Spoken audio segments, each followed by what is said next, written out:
The film's initial scene happens in New York City, where John Wick, Keanu Reeves, and his pitbull have looked for asylum from the Bowery ruler, Lawrence Fishburne, in the city.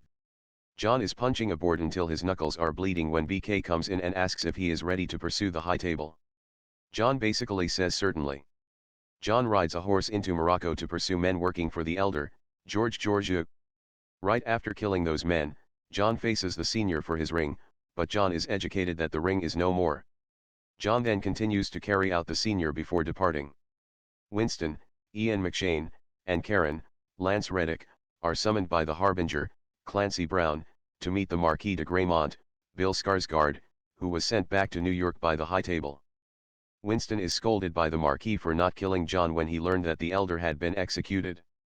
The New York mainland is hence denounced and set ablaze by the Marquis.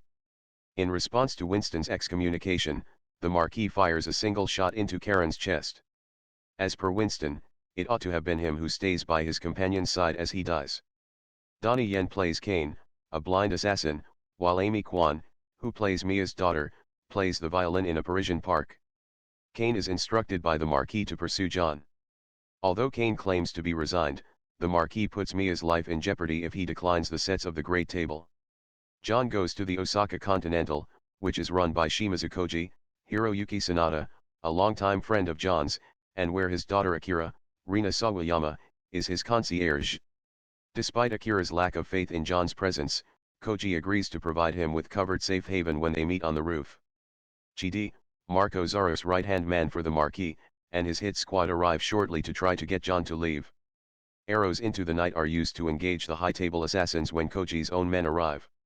When the assailants reach the roof, John grabs his gun and begins doing what he does best. Kane shows up and starts his own body count, laying out snares to assist him with hearing where his objectives are moving prior to utilizing his sword and firearm to kill the men, while Koji's gatekeepers can fend off most of the hired gunmen from the high table. On the other hand, Akira gets involved in the fight and kills a few of Chidi's men, but she gets shot and hurt. While he keeps on battling extra men, incorporating wiping out a few with a couple of nunchucks, John helps her and Koji in getting out. Since the two of them used to be friends, Kane is reluctant to pursue John when he discovers him. However, he does so for the sake of Mia. Before John determines how to move on, Kane and John engage in brief conflict. During the gunfights, a tracker named Mr. Nobody, played by Shamir Anderson, kills some of the men pursuing John while he and his German shepherd are nearby. He wants John to sign the contract as well, but he says that the hit right now, $20 million, isn't enough, so he is assisting John at the moment. As they are leaving, Koji and Akira meet Kane. Koji is also a good friend of his, but Koji won't let John go after him, so they fight with swords.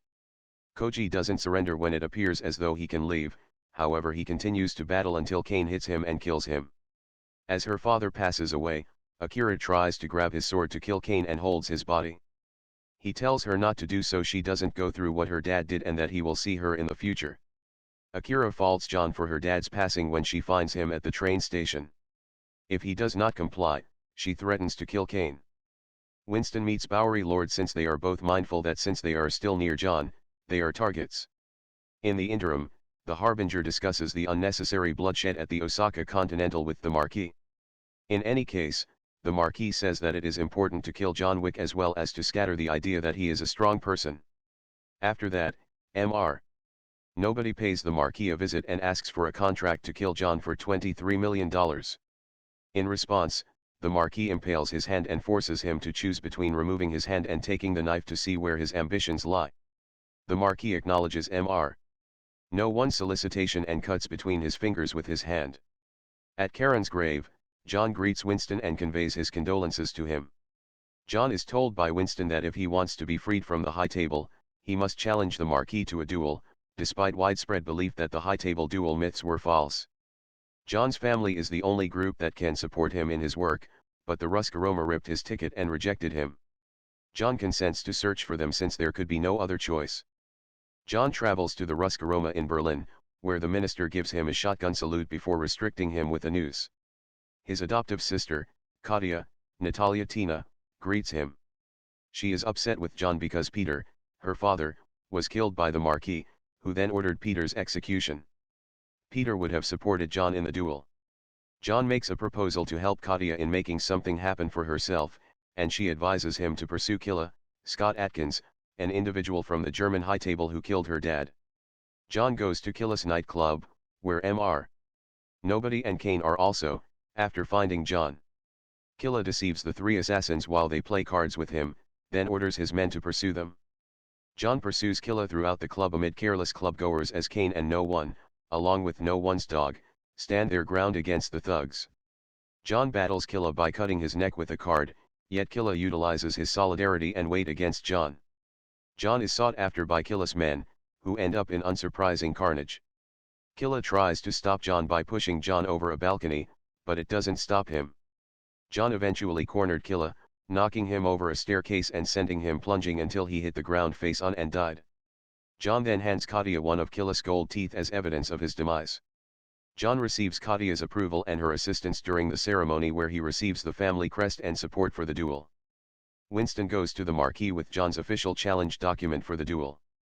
Despite the Marquis attempts to refuse, Winston reminds him that he must comply because he is still bound by the high table's traditions.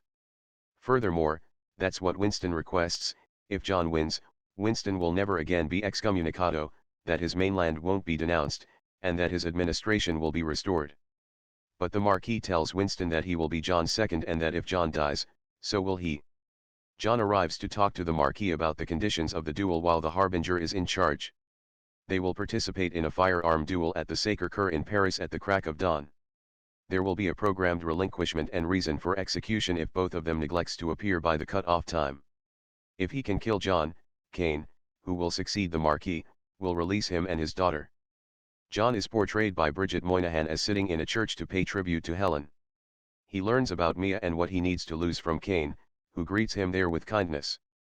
John then meets Winston and Bowery King, who provide him with a new gun and a bulletproof suit. The Harbinger shows the Marquis what would happen at the high table if John killed him. GD and his crew are sent after John by the Marquis to ensure that he does not arrive at the Sacre-Cœur on time. A radio DJ in like manner pronounces to other listening expert assassins that the overflow on John is set for any person who can kill him before first light. John is the target of numerous assassins as he approaches the Sacre-Cœur. He fights gunmen on the streets, even sneaking into the traffic near the Arc de Triomphe to either shoot them or let them be hit by cars. Additional assassins target him as a result of the high table's monitoring of his whereabouts. John enters a hostile warehouse and engages the intruders with explosive rounds. At the same time, Nobody gets in touch with the Marquis to demand a higher payment and assists in the execution of some of the murderers. The Marquis ultimately signs a $40 million contract, luring even more criminals who are helpless and doomed. John at last arrives at the means prompting the Sacre-Cœur, where he kills a couple of additional professional killers prior to being thumped down the means by GD. Kane makes an appearance to help John in arriving at the top and killing GD's men. No other individual shows up simultaneously, contending with GD on the grounds that he tossed his canine into the traffic. However, he is fine. John helps cut down GD, the dog messes with him in the balls, and no one thinks of shooting him. For good measure, the dog also pees on GD's face. John simplifies it minutes before the sun rises. He and Kane grab their pistols and engage in a traditional duel.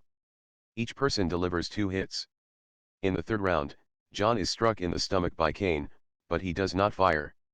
The Marquis then instructs him to claim the coup d'état in order to kill John Wick. John is reminded by Winston that John did not fire his final shot before he can get his gun and shoot at John. The Marquis is too late to realize this before John explodes. John and Kane are then informed by the Harbinger that they no longer owe the high table anything. Before he slouches over, John descends the means and briefly considers Helen while calling her by name. John Wick dies in peace. According to John's request, his tombstone reads "Loving Husband," and he is buried alongside Helen by Winston and Bowery King. Winston responds, "Who knows," when BK inquires about his belief that John is in heaven or hell. The two of them leave while BK continues to look after John's dog. Following the credits, Kane sets out to find and return to Mia. Not far from him, Akira begins to approach him in an effort to exact revenge.